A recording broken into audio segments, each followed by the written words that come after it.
Good evening. We've got Mr. Singhal, consultant bariatric surgeon, and myself, Van Patel, specialist bariatric dietitian. We've got a 30-minute Q&A session, and we're going to let you ask us lots of questions. Now, I have got some questions that we'll put in the group, Mr. Singhal, and I think they're going to be maybe a little, some of them might be a little difficult, but we've got to test you anyway. So if you've got any questions, hi Vicky, please do just post your questions in the comments box and let's see what we can do with them. So first question, Rishi, and this is my question actually. How do you decide about what form of revisional surgery you go for? Because majority of the time, I've always assumed that from a gastric band, we go to a gastric bypass, that's the gold standard. But I've noticed patients going abroad having a gastric band to sleeve procedure. So I just wanted to know what's the right secondary surgery and a sleeve safe after a gastric band? Van, this must be one of the very few good questions you've ever asked me. All right. Well, you know, I do have to throw them out now and again, you know. No, this could be the most important question I've been asked in a while, actually, and a very important question. So when somebody's had a band and we remove the band, there's an area of scarring that is left on top of the stomach. Now imagine any scar, if you had a burn on your hand or if you've had a cut on your hand, the scar tissue is thicker and feels different to your normal skin. It is similarly inside. Right. The scarred part of the stomach is different. So keep that in mind when we discuss the next two operations, the sleeve or the bypass. When we do a sleeve, the staple line of the sleeve goes through the area of scarring. However, when you do a bypass, you get around the area of scarring. As a result, firstly, the weight loss with the sleeve is lower anyway in revisional surgery, but more importantly, the risk of complications is higher. And this is not just my opinion, and my opinion is based on over 250, 300 revisional operations, but it is the opinion of a panel of experts from the world. So when we do consensus opinions, when experts from all over the world meet to discuss what is the best operation after a band, time and time again, the answer is a bypass only.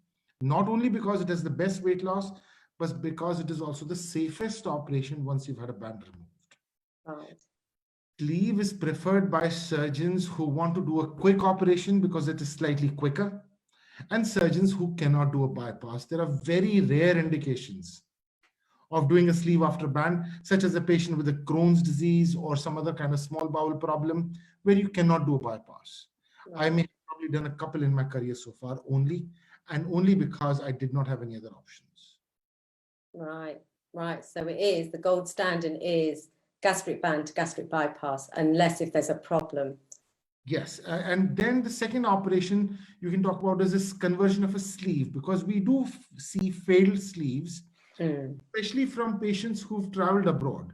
I'm not saying that sleeves from UK don't fail, but I have seen a much higher proportion of sleeves that have traveled over to Europe or other parts of Europe which have failed. Now, failure of sleeves, some patients may put themselves down and say it's because the sleeve has stretched, but many times the sleeve has not been done properly, and that's why they fail.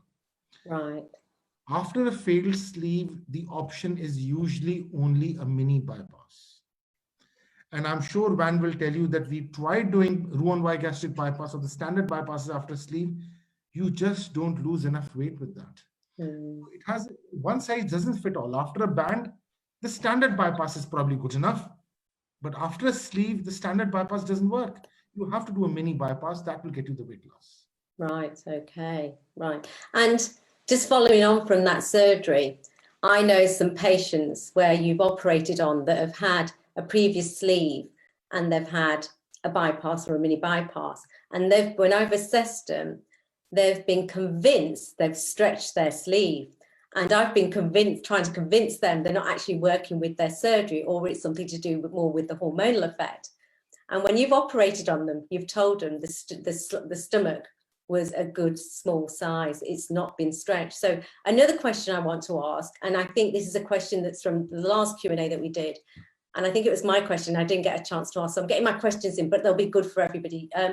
How long does it take to stretch a stomach patch, whether it be a sleeve or a bypass? I think, Van, you have dealt with more of these patients than I have. I know. And when I go in and I look during keyhole surgery, converting a sleeve to a bypass, the sleeve may look almost normal, but that is not necessarily correct. The sleeve may be stretching when you're eating food. I am Yeah. only seeing the sleeve during a resting condition. I'm Mm. not seeing the sleeve whilst you're eating food. So maybe it can accommodate much more, but when you're not eating, it looks very thin. But I actually learned from Van, working with these revisional patients, that if the surgery has not been done well, then you can easily stretch your pouch even after a band to bypass, or even after a sleeve to bypass if the surgery has not been done well. And you can start stretching them very early, as early as 3 months, you can start stretching them. The aim is to do surgery properly in the first place, and then the need for revisional surgery is going to be very low. So if you go and work with dietitians and surgeons who do the surgery correctly and who are giving you the right advice, the chances of having revisional surgery is very low. And I think also the key is in the assessment. If anybody is thinking about having a revisional surgery, make sure you have an assessment. And by that, I mean, you need to get your diet assessed. You need to find out what went wrong with the previous surgery. You know, was it more to do with emotional eating? Was it all the head stuff, the mindset? Because the surgery isn't going to correct that. Was it the fact that you couldn't eat slowly enough? Because when you have the gastric bypass, or the mini bypass, or a further surgery of some kind, you're going to have to still follow those rules. So you need to be aware. And we have had some cases where patients have been desperate for a revisional surgery. And I think this is more so on the NHS, this has happened, I can remember. Then they've had the revisional surgery and they've been really disappointed with the results because they want a surgery that is going to stop them eating. But no surgery will ever stop you eating. You can out-eat any surgery if you want to. So you have to be really mindful of that. And that's where great support really comes in. I couldn't agree with you more, Van. I think every surgery can work, but you need the right kind of support. I cannot remember doing even a single revisional procedure that hasn't been seen by you preoperatively. And it is that relationship between a dietitian and the patient that is important to get results in patients, especially in revisional surgery. The role of a dietitian is very important because you're already feeling down because you could not succeed with one operation. You've had another operation which has been a difficult journey, and then you need help really to correct your bad habits. So you really need support from a dietitian to get you over the line. I couldn't agree more. Couldn't agree more. Now we've got some questions coming up flying in through the group, so I'm going to start asking them. We're going to be here all night, guys. We need to finish by 7:30 if we can. So, is the mini bypass better than a sleeve? You can't compare operations head to head like this. It is like comparing apples and oranges. Right. Operations have their own indications. In a patient who's 40 BMI, does not have any medical problems, does not have reflux, there's nothing better than a sleeve. Right. But if you are 55, 60 BMI, you have diabetes, you have hypertension, you have raised cholesterol, you have sleep apnea, and maybe you're 65 BMI, I think a mini bypass is a very good operation. But the same patient who's diabetic at 45 BMI, maybe a standard bypass would be just fine. So it is a conversation. This is not a black and white, which operation is right or which is wrong. It is a conversation of what you want to achieve. What do you do in your life? What kind of work do you do? What quality of life are you looking at? So this is a dynamic conversation, a conversation between you, the surgeon, and the dietitian. It's a dynamic conversation. I agree. I agree. Now, there was a question here that I've, does the gastric sleeve affect the menstrual cycle? I've never had issues before. I can answer part of that question. Then Rishi, I'm going to hand it over to you. Weight loss will improve your menstrual cycle. End of story. So if it was erratic before, it will regulate it. Rishi, what are your thoughts? Exactly. Anybody with irregular menstrual cycles their cycles will become regular. But more importantly, if you're not following any contraception before bariatric surgery, please use contraception after bariatric surgery, because women who have subfertility and who are having difficulty in conceiving before bariatric surgery can very easily conceive after bariatric surgery. And it is very important to not conceive for at least the first 18 months. Yeah, completely agree. With the cycles becoming regular, it is very easy to get pregnant after these operations. So just you have to be careful. And the other thing to remember is that if you do fall pregnant, make sure you contact the aftercare team, because you will need to be monitored closely.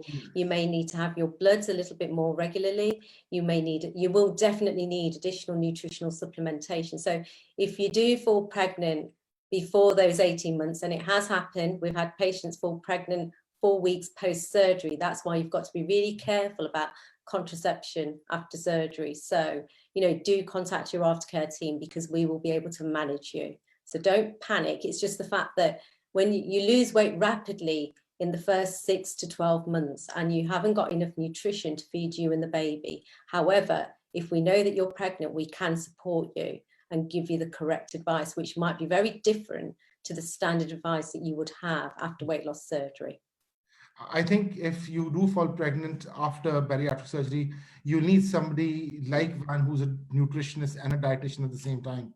I think it's a very complicated and under practiced area. Not many people have experience. I think Van, you are one of the very few people who I know who has treated such patients. Even for me, I've had a couple of patients and I've sent them to you in the past. Yeah, in fact, we've had, I have to say, we've had a lady fall pregnant 2 days post-surgery. Well, you obviously, I don't know how that happened.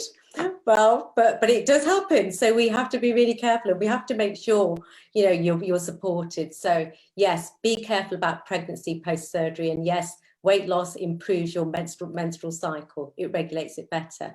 Now, there's a question here about, this is Debbie. After several years of having a bypass, she's not feeling any restrictions and gaining a bit of weight. Can you advise what portion size or calorie intake approximately? So Rishi, I think that's partly me. Yes, Debbie, go back to the rules. Eat off your side plate. I don't talk about calories and weighing your food. I just think it's too much effort. It takes too much time. If you need to do something that takes too much time and too much effort, you're not going to do it. So use your side plate, the 7-inch plate, half a plate vegetables, a third of it protein, and the smallest portion, let that be your carbs.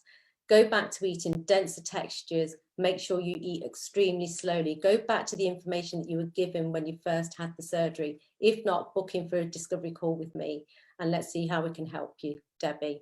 Rishi, anything about restriction? I think if you've lost weight successfully and you start gaining weight again, it's habits. You need to be supported by a dietitian, I think.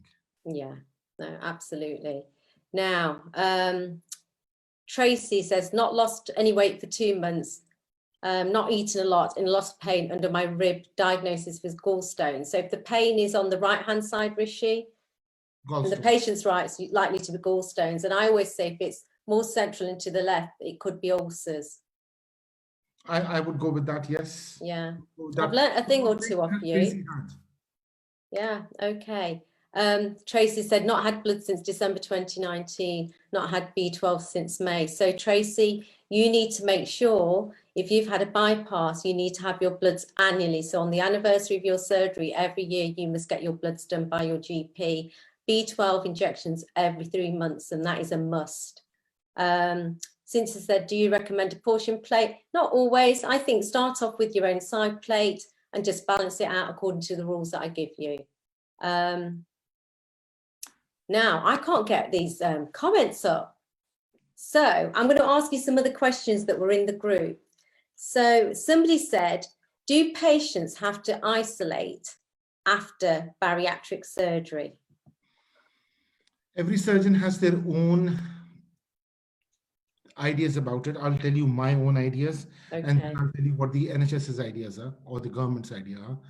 I think if you can self-quarantine before surgery for 2 weeks, it is advisable. Mandatory is at least 5 days when you have the COVID test. After that, you have to do a mandatory quarantine. But if you are in the high-risk group, over 50 BMI, you are a diabetic on multiple medications, you are going to the HTU or ITU, you are having revisional surgery, my practice is all of those patients definitely need 2 weeks. And all the other patients, I advise them to do as much as possible. it is only going to be helpful to you. We do not know this disease enough right now. The government is saying only 5 days, but I advise my patients to do as much as they can. But I am very fixed about patients over 50 BMI who are having multiple problems, who are having HD or IT book, who are having revisional surgery. They need to quarantine for longer. After the surgery, I say at least 1 week for everybody. Well, you're not going to go out anyway for 1 week after surgery.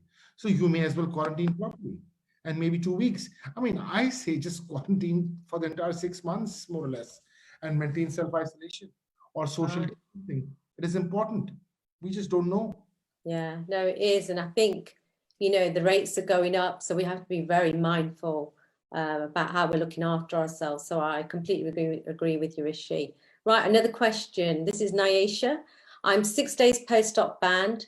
Past 4 days have a terrible tickly cough, no regurgitation or reflux. What could this be? She's on liquids only, by the way, because she's within the first 2 weeks. It could be because of a bit of a scratch from the tube that they put down your gullet. It is possible. And that can cause you a bit of a tickly cough, and it will get better. It could be because your diaphragm is being irritated slightly with the band, and that you will get used to. But that would usually cause hiccups or left shoulder pain.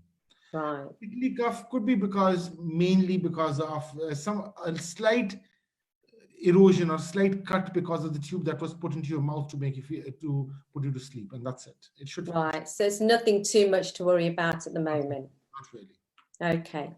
Right. Carrie has said, do you have, if you've got a gastric band, how long shall I take vitamin supplements for? Multivitamin and mineral with a gastric band is for life, Carrie. So, and that's because we're not always aware of how balanced your diet is and how nutritious it is. So you must take a multivitamin and mineral for life. And that's with all the surgeries, multivitamin and mineral for life. Now, if you have a sleeve or a bypass, there's additional supplements, calcium supplements, B12 injections or supplements, and also iron supplements. And also with a sleeve and a bypass, you need to be taking something called omeprazole or lansoprazole for the first 3 months post-surgery to protect the stomach. So have we got any more questions? Right. There's another question. The group was asking, how many weeks post-surgery can patients begin to lift like heavy goods? So this is a lady that was going back to work, and I think she was 2 weeks post-surgery, or maybe it was longer, but when can she start lifting boxes, heavy weights? What would you recommend? I'm not talking about the gym. Definitely you can do it after 6 weeks. Right. Definitely don't do it before 2 weeks. But between that, you just have to see what you're comfortable with. Don't do anything that you're not comfortable with. But I think around 3-4 weeks, but start trying it out after 2 weeks, but definitely not before 6 weeks. Right. Okay. Right. I'm trying to catch up with his messages, but guys, it's really difficult. I'm finding it very difficult to see some of these questions. So I've got the questions that were written down in the group. So with a sleeve, I know what the answer is. Does heartburn and reflux worsen with a sleeve? If you already have heartburn or reflux, it can worsen. If you don't have heartburn or reflux, 8 to 9% of the patients can get de novo or brand new heartburn or reflux. Right. So sleeve can increase or cause reflux.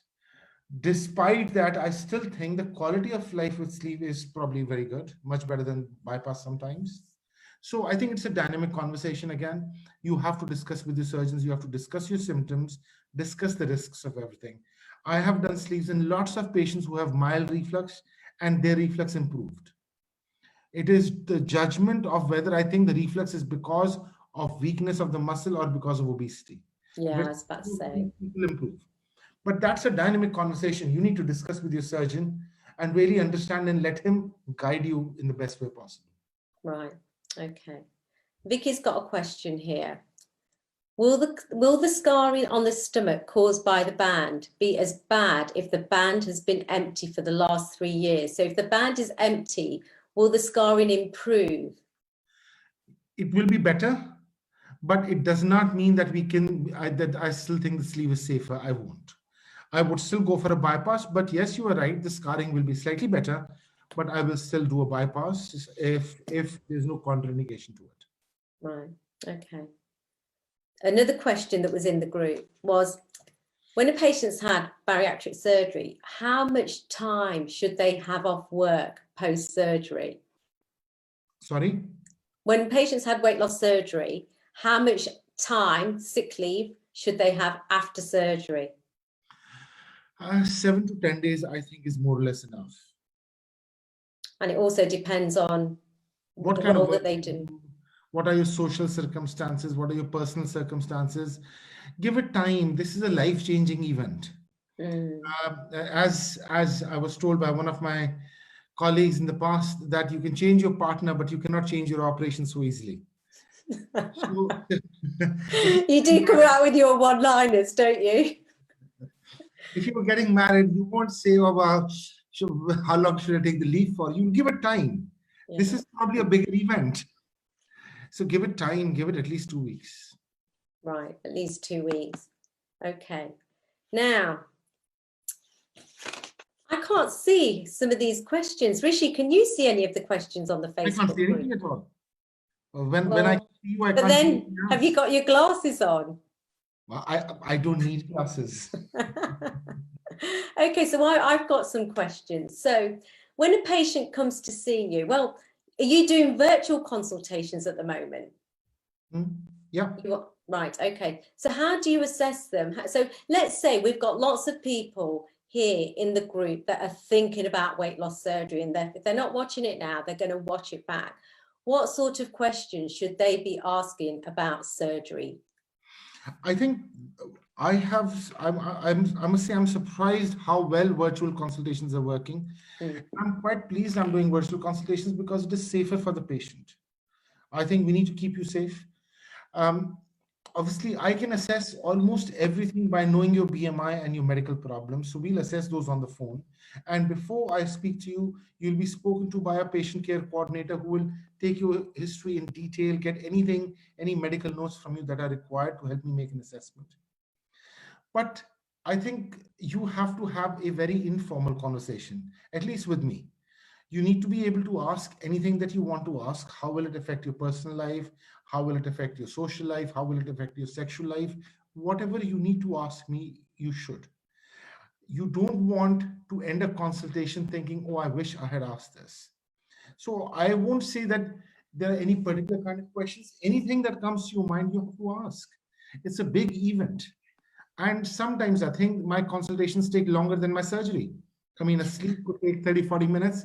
Sometimes I end up consulting somebody for an hour. Right. It's fine. That's okay. The difficult decision is the decision to do surgery and which surgery to do.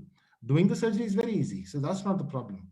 So I don't think you should hesitate. Whoever your doctor or your surgeon is, ask anything you need to, because we owe it to you. If you are placing all that trust in us, trusting us to do one of the most major operations on your life, then ask us whatever you have to, no matter how insignificant it is, because trust me, sometimes patients think it's insignificant and it is not insignificant. Yeah, no, it's good. I think everybody should have their questions prepared and also do lots of research, because obviously you've got to put the trust in the surgeon's hands, but you have to also be extremely honest with yourself and the surgeon, because there's no point saying that, you know, I've just been dieting for many years and that's why I can't lose weight. You know, it might be that you've got lots of emotional eaters. You might have some sort of disordered eating where you're binging or purging, and you need to make sure you're honest with the surgeon, because, you know, we might say you just need a bit of support or you just need to be assessed before you actually have surgery. So, you know, we can organize that. So be as honest as you can, because once you've had the surgery, you know, and we're trying to manage your expectations, both Mr. Singhal and myself, when we assess you, we want you to know the full history of what could happen with this type of surgery, whether it's a sleeve, a bypass or a band. We're going to talk about the good and the bad. Okay, so the more honest you are with your surgeon or dietitian, whoever is assessing you, the better your outcome is going to be. Do you agree, Rishi? I think so. I think we have to have complete honesty and transparency amongst us. and that's the best way to treat. At least I can say for myself, and I know that Van, you can talk to us about anything, and as long as you want, we won't be watching the clock when we're talking to you. We'll help you as much as we can. Absolutely. Right, guys, I cannot get these comments up. You guys are firing questions too quickly. Someone asked, Natasha asked, are my consults included if you have surgery with Rishi? If you're having revisional surgery, you'll definitely get one consult with me, but you can add on my support if you want to, on top of, if you're going with healthy weight, you can definitely add on the support if you want to. My support is very different. It's more therapy and coaching. It's more about your emotions. It's about your mindset. It's about empowering you to get the result that you want. So my support will be very different to what you will probably get at Healthy Weight. But Healthy Weight have bariatric nurses that will speak to you quite frequently initially, and then it'll be every 3 months you'll get a call to check in with how you're doing. So if you want to find out, book in for a discovery call with myself. Now, somebody here it's Kerry. Hi, I'm having my band fitted in October. What aftercare do you give? Rishi? It's a package. It's a lot of things. I think whoever, I don't know whom you're having the band with, but whoever you are having it with, they need to offer you at least a 2-year follow-up and an assurance that you're a patient for life, that even if 5 years down the line you have a problem, they will guide you what you need to do. But more importantly, that 2 years you have complete access to your provider. Whenever there's a problem, you can call us, you can email us, you can come to our clinics, have an adjustment.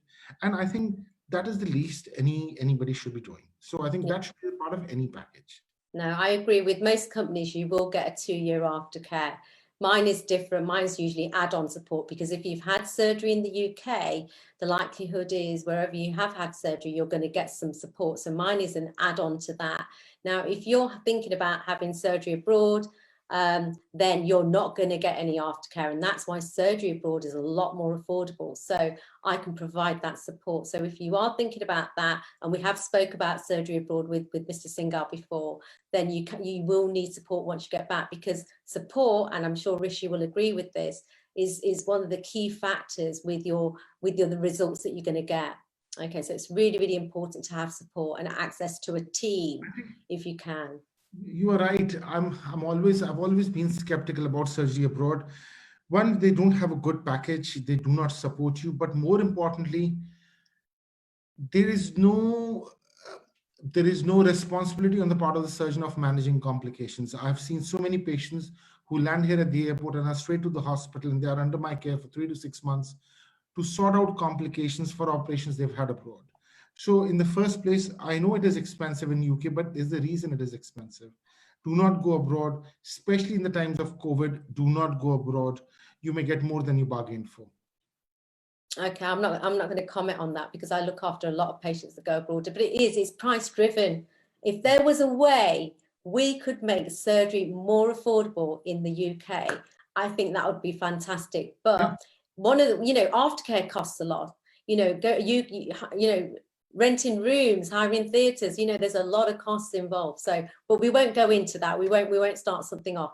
Now here, Charlotte says, why do some surgeons not require you to follow the LRD? Well, that's a question and a half. Rishi, I'm going to let you, what do you think of that? I mean, I've never heard of that, but I do know surgeons abroad that just say 1 day liquid pre-op, which I find really shocking. But go on. What do you think? What do you think of? Surgeons are made in different shapes and sizes. Okay. And there are surgeons, and then there are surgeons. I don't know. I don't know. I'm only a human. I have to follow some rules, but there are some superhumans who do not have to follow rules. But I think safety of a patient is in LRD. You have to do liver reduction diet. For some of my complex patients, I even asked Van to do liver reduction diet for some of my complex patients, because I will not operate if the patients have not done a liver reduction diet. It's about safety. This is why we do better surgery sometimes, because with the liver reduction diet, the liver is small. You can see the stomach properly, and you can do a proper operation. If you don't do a liver reduction diet, the liver is big, you don't see the stomach properly, and you just won't do a proper operation. Liver reduction diet is almost as important as the surgeon who's operating on you. I think. Absolutely, completely agree. I would honestly, I'd be shocked if someone didn't do a liver reduction diet prior to surgery. I really would be, but I know it does happen. Now, I've got a lovely message here for you, Rishi, which I think you'll like. Mr. Singhal, you are amazing. I'm looking forward to my procedure on the 28th of September, but I'm nervous too. Helen, Mr. Singhal's head will not fit out of his doorway tonight when he goes out. So let's not make his head too big. So there you go. That's a nice message for you, Rishi. Yes, I look forward to seeing you, Ellen. Don't worry, we look after you.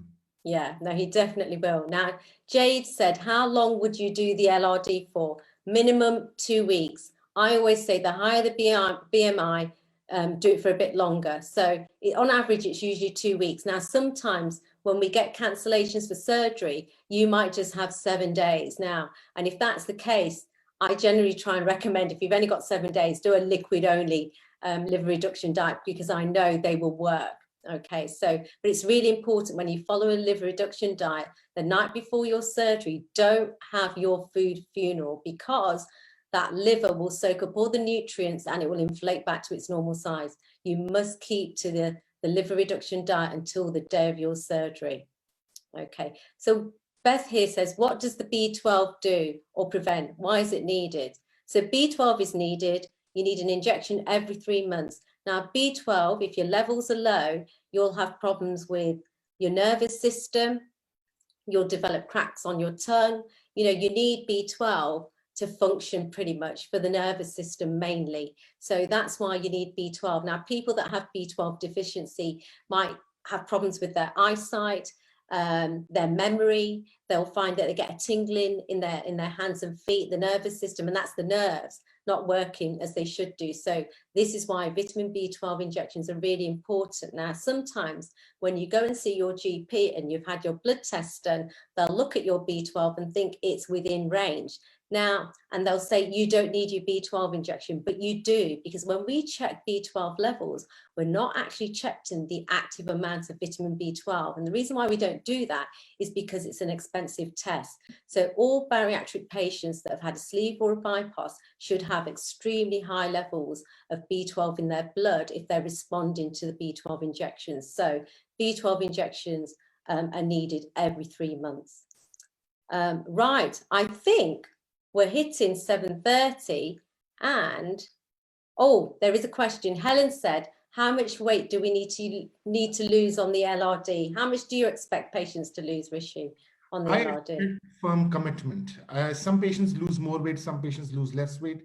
As long as you can keep a hand on heart and say that you've done it and you've done it well, the liver will be fine. You follow, I don't know as much as Van does about this subject. I say 1,000 for a week and 800 for a week. I've probably learned that from Van. And if you've done that, and if you know you've done that, even if you haven't lost weight, it will be fine inside. Just do it properly and it will be fine. Yeah, no, I'm going to let you all into a little secret. I say 850, but I know you're probably going to go over a little bit to maybe about 900, 950, maybe even 1,000, but you really do need to try and keep it down as low as possible. So between 800 and 1,000 calories. And what you need to do is go low carb, okay? Because that's what we need to reduce the liver, and it stores lots of glycogen, which is like a stored carbohydrate. So that's why we need to shrink it. So the lower the carbs, high protein, low fat. Now, we've got some questions here. Claire, I'm nervous about my band bypass operation. Mr. Singhal is doing my op for me on the 29th of September. Is it common to have to abort doing the whole procedure in one go? I've only had to abort once in my career so far, but yes, I will not hesitate if it was safer for you. But saying that, in the last 3 years, I've never aborted. I do around at least 10 band to bypasses, maybe 15 a month. And I don't think, as long as you've done a diet, I don't think you have to worry about a thing. It should be fine. But if I do abort, which is very rare, trust me, it is what is required. And I'll come back in 3 months and sort it out. I've only had to do it once in my career so far, and that was more than 3-4 years ago. Okay. No, I agree. You know, everyone panics about their liver shrinking. And I always throw back the question, if you are following the diet, there should not be a problem with your liver. So don't panic. If you are following that diet strictly, it's only for 2 weeks. And remember, I always advise a diet where you're having a combination of shakes and meals, because I always think about what you're going to be doing 2 weeks after surgery. And 2 weeks after surgery, you're going to be on a liquid only diet. So what's going to happen is that you're going to miss and crave solid food, chewing. And it's really important that you progress through your textures correctly post-surgery, because if you don't, that stomach isn't going to heal properly and there might be problems. So I always say include one meal that's low in carbohydrates on the pre-op diet. Otherwise, you're going to be craving solid food, and you don't want to be eating solids straight after surgery. It will be painful. Now, Eleanor has said, now there's a little compliment for me here, Rishi, so I'm going to take it. Van, you are amazing. I really enjoy working with you, and your information and support is invaluable. Thank you. Well, Eleanor, I know we had a firm conversation today, but it was needed. But, you know, I like to say that when I consult with you, I'm like your best friend. I'm like your pocket guide to nutrition, but I'm also going to be very professional about the advice that I give you, because sometimes, you know, you need to speak to a friendly face, but you also need to know that you're doing the right things. So, Eleanor, it's great working with you. Right, I think we need to go now, Rishi, but there are lots of questions that I haven't been able to access. But what I'm going to do is I'm going to go through those questions. And Rishi, shall we do another Q&A session again in a few weeks? With you, Van, anytime. All right, so that's great. So group, we will get Mr. Singhal and myself back again, maybe in about 4 weeks. We'll give him a bit of a rest. Actually, you might be away in India. You can still do Zoom. Yeah. We'll see what the time difference is, but we'll have Mr. Singhal back, because I think you guys like having him on here. And anybody that is thinking about weight loss surgery and you haven't made that decision, book in with Mr. Singhal and have that free consultation. If you want a discovery call with me to discuss surgery or aftercare, please do just book in. If you're not sure how to get hold of either of us, just leave a comment in the box today and I'll get it all organized for you. So thank you very much, Rishi, for coming on the live Q&A. I do actually enjoy these sessions with you, because I don't see you. I was looking forward to it. Yeah, it's because you don't see me so often now. Yes, and that too. So look, we'll have Mr. Singhal back again and we'll do another Q&A, but thank you everybody for joining us. And yeah, we'll look forward to the next one, maybe in about 4 to 6 weeks, maybe sooner. But I will go through your comments and I will probably add them for another Q&A, or I might do some videos so you're getting your answers. Okay.